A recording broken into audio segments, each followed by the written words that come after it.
Nah sekarang giliran bapak-bapak yang tadi sudah banyak menyimak dan juga ibu-ibu, barangkali ada satu dua hal yang perlu atau mau dieksplor, kami kasih kesempatan selama 10 menit ya. Assalamualaikum warahmatullahi wabarakatuh. Bapak Dr. Catur yang saya muliakan, Bapak sebagai sosiolog tentunya bisa melihat dari sudut pandang yang sangat banyak. Kalau kita ingin melihat satu kebenaran yang dijanjikan oleh Rasulullah SAW, itu terlukis dalam satu kumpulan hadis-hadis yang sudah dibukukan oleh Jemaat Ahmadiyah. Itu adalah dalam satu buku yaitu Kandil Sedakat. Ada kira-kira 80 hadis yang dikutip, dikumpulkan itu tanda-tanda dari kedatangan Hajat Imam Mahdi Masih Maud yang dijanjikan. Misalnya, Hazrat Masih Maud SAW akan diislahkan oleh Allah Ta'ala dalam satu malam. Diajarkan kepada beliau 40.000 akar kata bahasa Arab. Nah kalau ada disertasi yang bisa membuktikan, menunjukkan itu bisa dikumpulkan buku-buku bahasa Arab dan bagaimana tingginya dan nilai-nilai yang sangat penuh dengan kosakata yang sangat tinggi yang tidak bisa tertandinginya. Yang kedua yaitu yatajawaju wa yuladul, akan menikah dan punya anak. Nah ini pun satu hal yang tidak lazim, biasa-biasa saja. Tetapi dikatakan juga tara naslan ba'ida, engkau akan melihat keturunan yang sangat banyak. Nah ini pun satu sisi yang sangat berbeda. Kemudian beliau akan menaklukkan kekuatan Dajjal dengan tiupan rohaninya. Lalu ada juga membunuh babi dan memecahkan salib. Dan yang selanjutnya itu adalah beliau diterangkan juga bahwa man adraka minhum falyukrihu minisalam. Siapa di antara kamu yang hidup di masa itu dan berjumpa dengan Al-Masihil Maud, maka sampaikanlah salamku kepadanya. Nah, kalau calon-calon doktor ataupun yang akan menulis ini mengambil dari sisi-sisi ini banyak pembuktian-pembuktian yang akan membuka bahwa kebenaran. Salah satu misalnya Yunadi munadi minas sama fi'lis mandi fayasma'u man bil masriki wa man bil maghrib. Akan ada seseorang yang menyeru dari langit atas nama Mahdi. Akan didengar oleh orang-orang yang di timur dan di barat. Dan mereka yang duduk akan berdiri akan berjalan, akan berlari mendengar suara itu. Siapa yang mendengar suara itu akan dirahmati. Lalu kita lihat juga bahwa yusalluna alaika abdalusam wa sulahal mina Arab. Bahwa akan memberikan doa salawat orang-orang Syam dan dari Arab, memberikan doa dan keselamatan pada Masih Maud. Nah kalau ini dibuat suatu makalah dan dibuktikan misalnya tahun ini Arab mana yang membutuhkan ini, itu menyatakan bagaimana sebetulnya Rasulullah SAW memberikan kabar surga. Ada satu yang terakhir ini saya batasi, yaklunal dajjal bi Babil Lud, bahwa Masih Maud Imam Mahdi akan berperang melawan Dajjal itu di Babil Lud. Nah kota Ludiana itulah sebutnya isyarah. Dan Kadian itu juga akan turun di Kadah. Nah jadi sebagai sosiolog ini sebetulnya dengan satu judul, dua judul saja bisa mengundang kita meraih untuk mendisertasikan kita sebagai peneliti yang unggul lah dalam meneliti Jemaat Ahmadiyah. Hanya sekian saja. Assalamualaikum. Assalamualaikum warahmatullahi wabarakatuh. Terima kasih kepada Bapak Moderator yang telah mempersilahkan saya untuk menyampaikan perihal berkaitan dengan masalah perjalanan jasa Kadian. Dan saya tadi menyimak dari apa yang disampaikan oleh Bapak Dr. Catur kaitan dengan masalah bagaimana strategi Hazrat Mirza Ghulam Ahmad dalam hal berdakwah. Kalau orang bilang, umumnya para ustadz, para kiai, para tokoh bilang, manusia hanya berupaya dengan hablu binanas, hablu binallah, hablu binallah, hablu binanas. Ini malah Mirza Ghulam Ahmad sudah berbicara pada tatanan kalau di bahasa Arab kan Pak Munir ya. Hablu minallah, hablu binanas, hablu bil mahlu. Sehingga itu sangat erat sekali dengan konsep Boto Ahmadiyah, love for all, hatred for none. Artinya cintailah semua makhluk.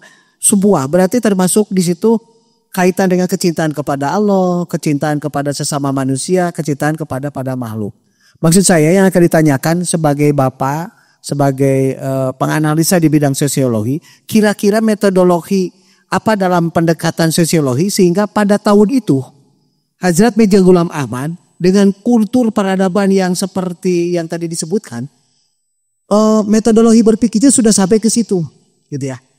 Bahkan sampai sekarang yang saya lihat para tokoh berbicara hanya pada tatanan hablum minallah, hablum bil makhluk, hablum minanas, maksud saya, maaf. Belum merambah kepada hablul bil makhluk. Artinya jangkauan yang kepada seluruhnya, sehingga tadi kata Pak Mubalig Maulana Jusman bahwa dari tempat yang kecil sampai bisa merambah ke tempat yang pelosok-pelosok ke seluruh dunia. Sehingga itu barangkali kaitannya dengan hablul bil makhluk barangkali. Kira-kira Pak yang saya akan tanyakan, metodologi apa dalam pendekatan ilmu sosiologi sehingga Hazrat Mirza Ghulam Ahmad bisa berdakwah dengan metodologi itu. Itu barangkali Pak. Assalamualaikum warahmatullahi wabarakatuh. Ya, assalamualaikum warahmatullahi wabarakatuh. Sampurasun. Alhamdulillah saya bisa hadir lagi di kajian-kajian tematik ya di Masjid Mubarak. Bahkan di beberapa masjid Ahmadiyah di tempat lain juga saya sempat ikut terus aktif ya. Insyaallah. Pertanyaan saya mungkin lebih agak di luar konteks nih, Pak. Lebih menyoroti pada sesuatu yang sangat menyakiti atau mengganjal atau membatasi, menekan dan sebagainya bahasanya itu ya. Terkait dengan peraturan gubernur tentang larangan Ahmadiyah. Nah, ini saya kaitkan dengan peristiwa terakhir kemarin di Kuningan ya. Acara yang sudah dipersiapkan sedemikian rupa dengan sumber daya yang juga tidak sedikit ya. Di hari H yang akan dilaksanakan tiba-tiba terjadi pelarangan pada sebuah acara yang bisa menghimpun ribuan orang yang akan memberikan keberkahan pada kota Kuningan di sana ya. Nah itu saya sangat menyesalkan juga. Saya sangat cukup sakit juga mendengarkan atau menyaksikan kejadian tersebut. Namun yang saya takjub adalah itu ribuan orang ya berkumpul di Kuningan untuk melaksanakan jalsah karana ya, sebuah peristiwa yang sangat menebarkan rahmat untuk sekalian alam.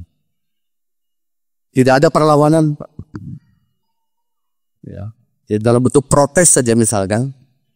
Karena sudah sedemikian banyak sumber daya dipersiapkan untuk acara tersebut dan dibatalkan dan begitu saja. Saya lebih melihatnya itu lebih pada politik ya.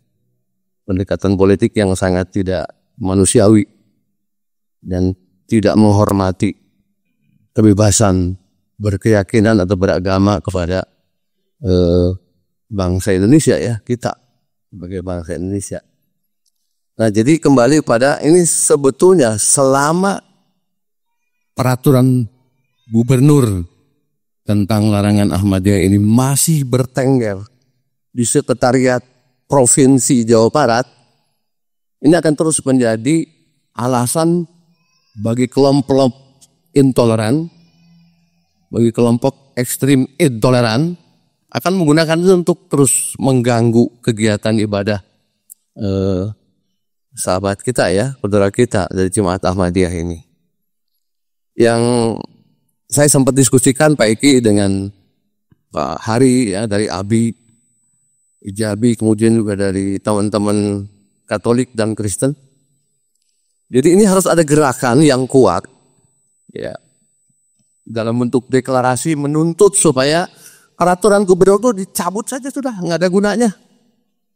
Gitu ya. Hanya membuat Jawa Barat terus juara di dalam hal intoleransi.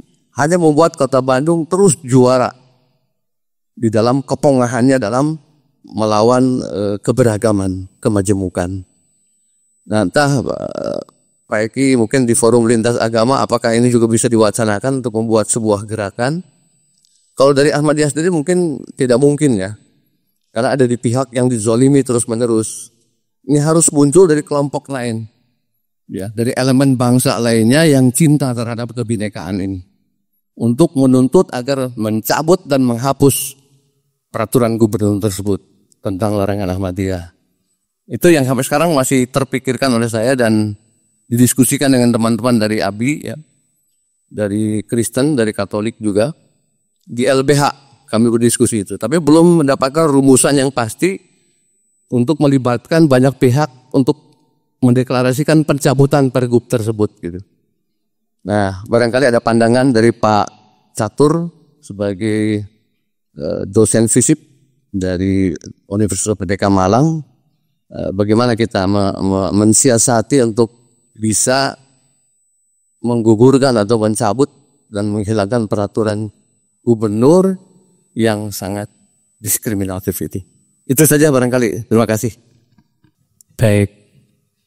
Terima kasih. Ini respon yang sangat baik, sangat luar biasa dan bagi saya menantang sekali ya. Pertama dari Pak Munir yang tadi sampaikan bahwa sebenarnya banyak tunjuk dari sumber hadis, tanda-tanda kedatangan Al-Masih, Al-Mau'ud. Nah ini yang tadi saya katakan, sebenarnya penelitian tentang Ahmadiyah ini sudah sangat banyak.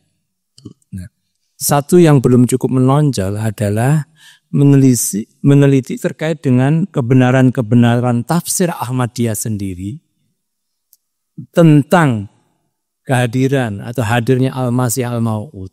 Itu yang belum cukup menonjol.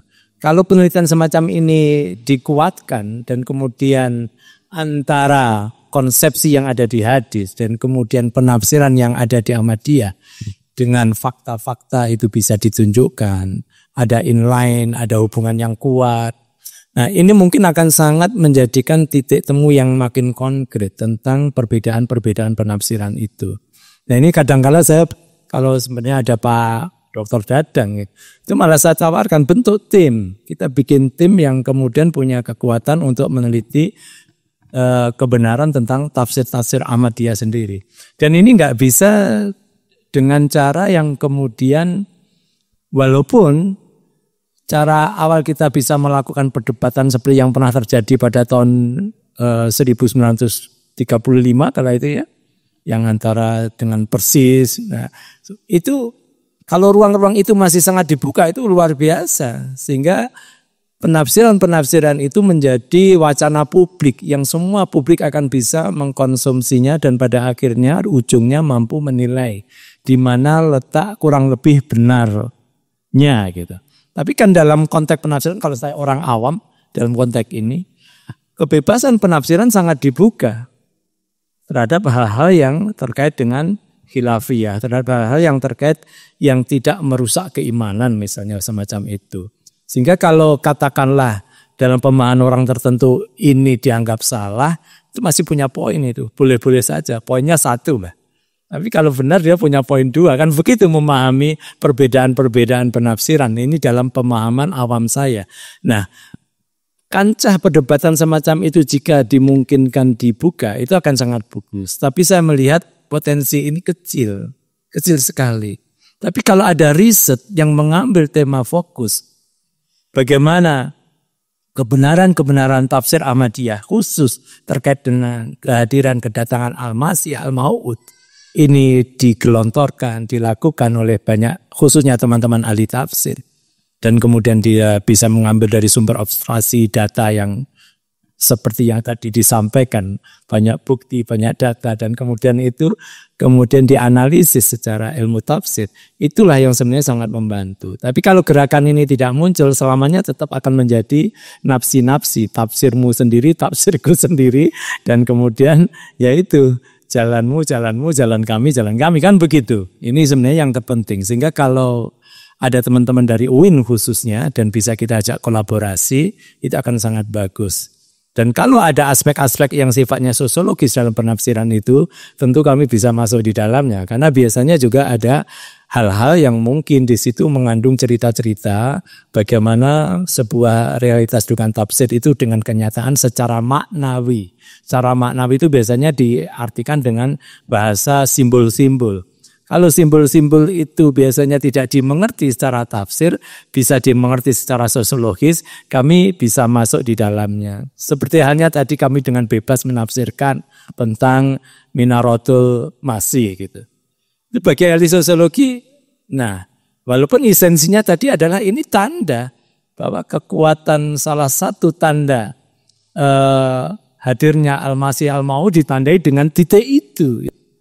Tapi makna esensinya dalam sebuah gerakan dakwah ini ternyata punya arti yang lebih luas dari apa yang tadi kita pahami. Kemarin rencananya memang kita bersama Dr. Dadang juga gitu, tapi sayang belum bisa hadir. Tapi nanti bisa saya akan berkomunikasi gimana bisa kolaborasi untuk bersama ahli tafsir untuk meneliti hal yang semacam itu. Kemudian dari Pak Nana metode dakwah ya, hablum minallah, hablum minannas, hablum bil makhluk. Nah, kemuliaan dari hadirnya orang-orang yang sangat mulia di muka bumi ini ditandai memang sebuah kelipatan berpikir yang demikian jauh, Pak. Esensi ilmu bagi kami sebenarnya, kami memahaminya, walaupun tidak banyak ilmuwan memahami semacam itu. Seharusnya kekuatan ilmu itu mampu menjelaskan masa lalu, masa sekarang, dan juga masa datang gitu. Makanya dalam pandangan keilmuan sosiologis yang saya teguhkan saat ini, saya sudah mulai berbicara tentang hal-hal yang sifatnya bicara future, yang bisa kita ambil maknanya yang ini akan bermakna bagi sebuah kekuatan masa depan. Gitu. Contoh kalau saya misalnya membahas Indonesia begitu ya, saya kadang-kala nyeleneh juga. Indonesia itu saya tarik ke tulisan Arabiunya, Al-Indonesiu.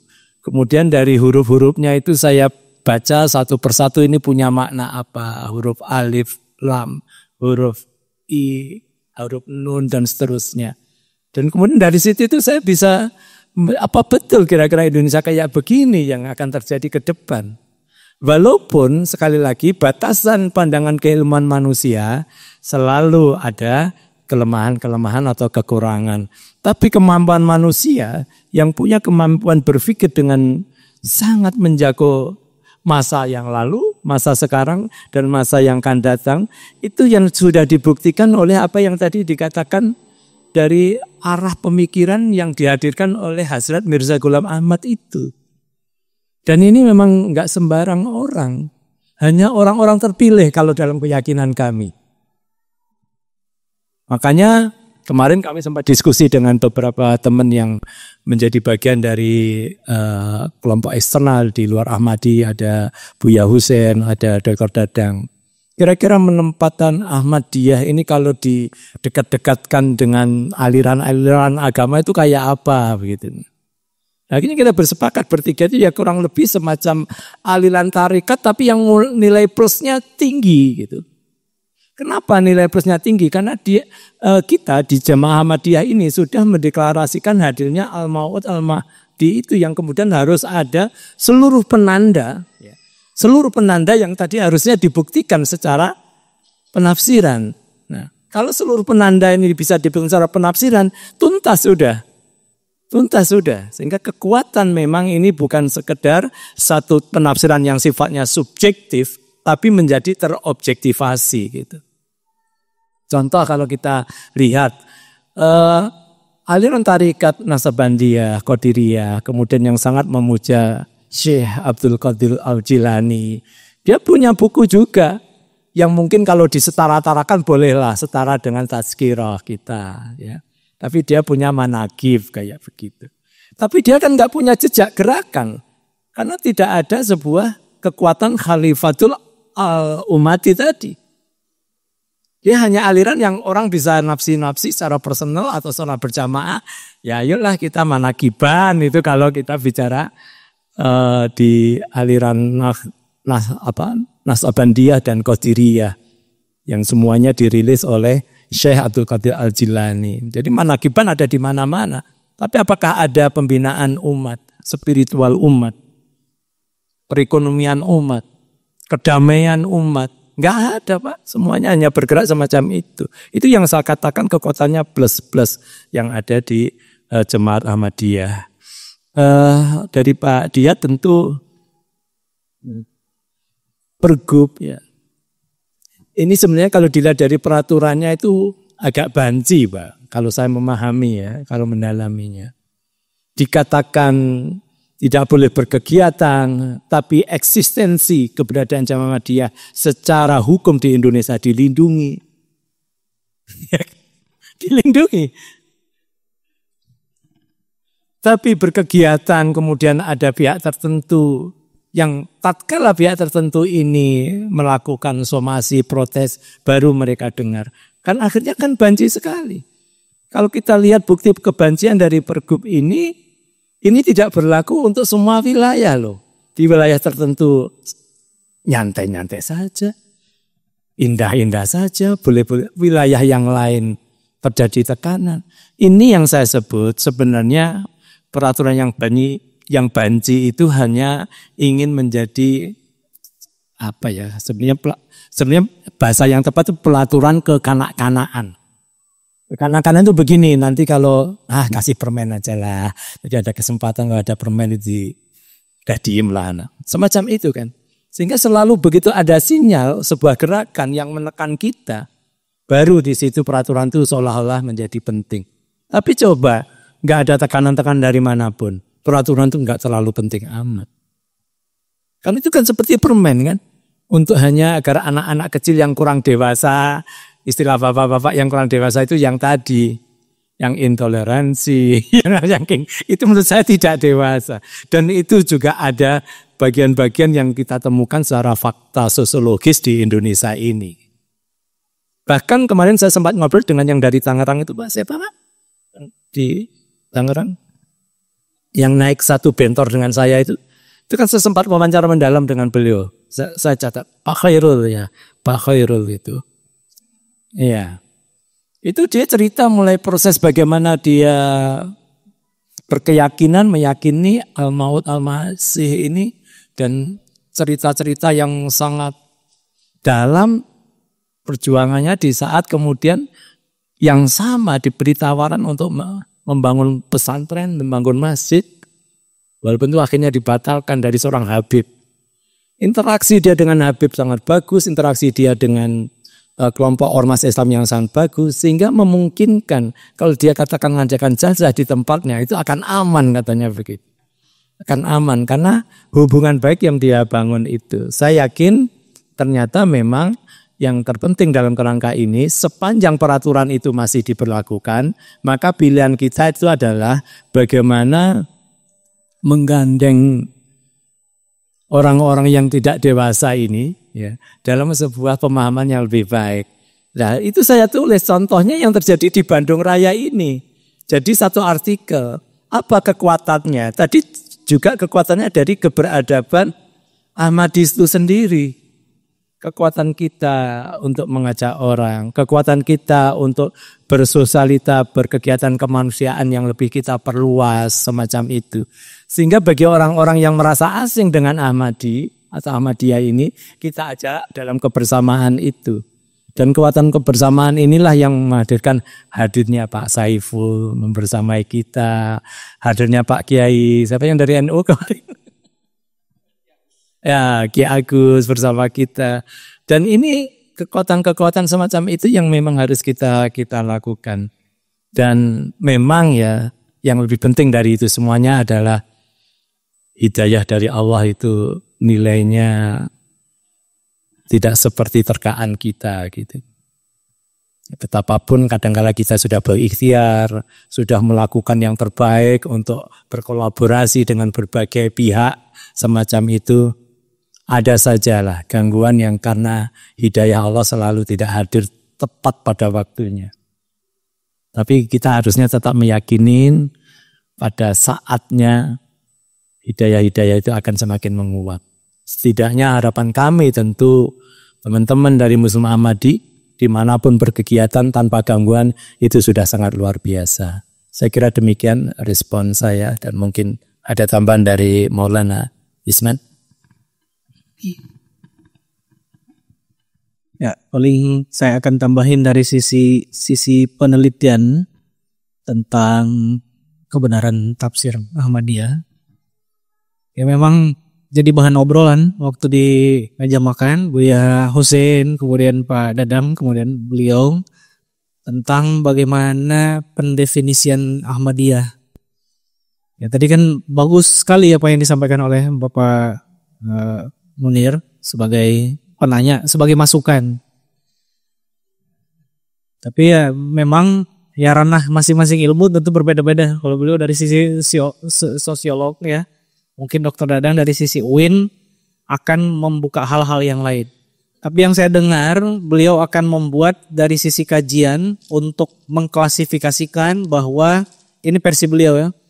Persis seperti yang obrolan di meja makan di Sare Ayub, beliau mengatakan bahwa ya kan Pak Catur mengatakan ketika kita berbicara tentang ranah tafsir akhirnya tentu akan selalu muncul perbedaan-perbedaan tafsir ini. Tapi di sisi lain memang perlu juga disampaikan menurut versi penafsiran masing-masing sehingga apa yang kita tafsirkan terlepas dari kesimpulannya berbeda, tetapi sumber yang ditarik metodologinya itu sangat islami berdasarkan Quran dan hadis. Nah tentu ini kan bukan saja terkait dengan Ahmadiyah kan. Jadi setiap ruang, setiap Syiah misalnya atau kelompok yang lain tentu harusnya bisa diberikan ruang masing-masing. Jangan sampai kita menilai sesuatu yang kita sendiri tidak mengerti ya, tidak tahu bagaimana isinya, orang istimbat seperti apa dan lain-lain, tiba-tiba kita sudah mencap kafir, ya, keluar dari Islam, memusuhi pelarangan dan lain-lain. Nah ini sesuatu hal yang buruk ya. Nah memang membuat sebuah sarana pertemuan, kemudian kebebasan untuk menyebarkan penulisan dan lain-lain, nah itu harus diperbanyak dan saya setuju dengan Dr. Catur. Nah info terakhir Dr. Dadang memang menjelaskan bahwa beliau akan menulis bahwa Ahmadiyah ini seperti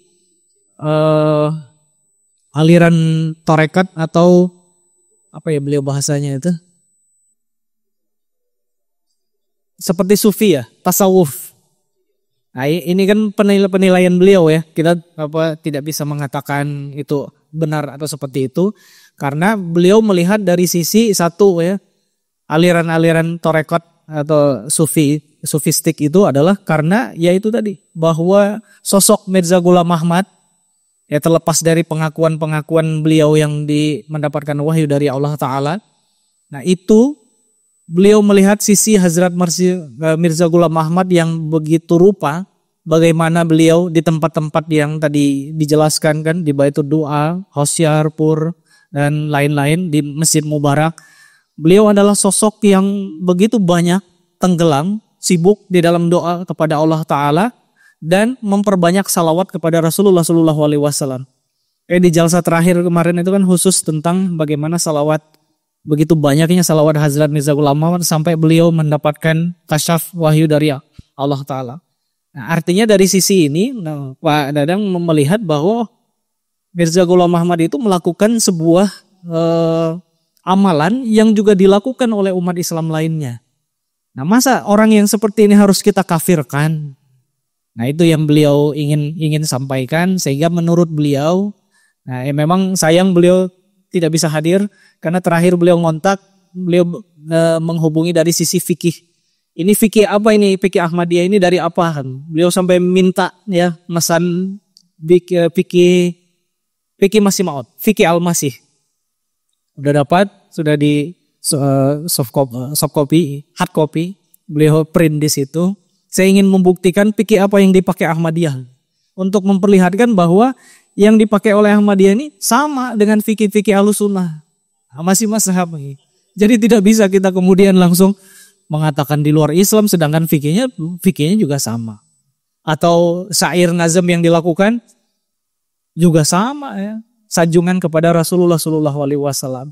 Jadi maksud beliau jangan sampai bahwa kita yang sama-sama menjunjung Rasulullah SAW, yang mencintai Rasulullah SAW, tapi atas nama Rasul kemudian kita saling ya mirip anak-anak yang mirip anak yang mengklaim sebagai anak yang paling ini ya, yang paling disayang. Itu saya tambahan. Jazakumullah Pak Catur, Pak Jusman. Saya kira cukup ya demikiannya. Saya serahkan pada Atta.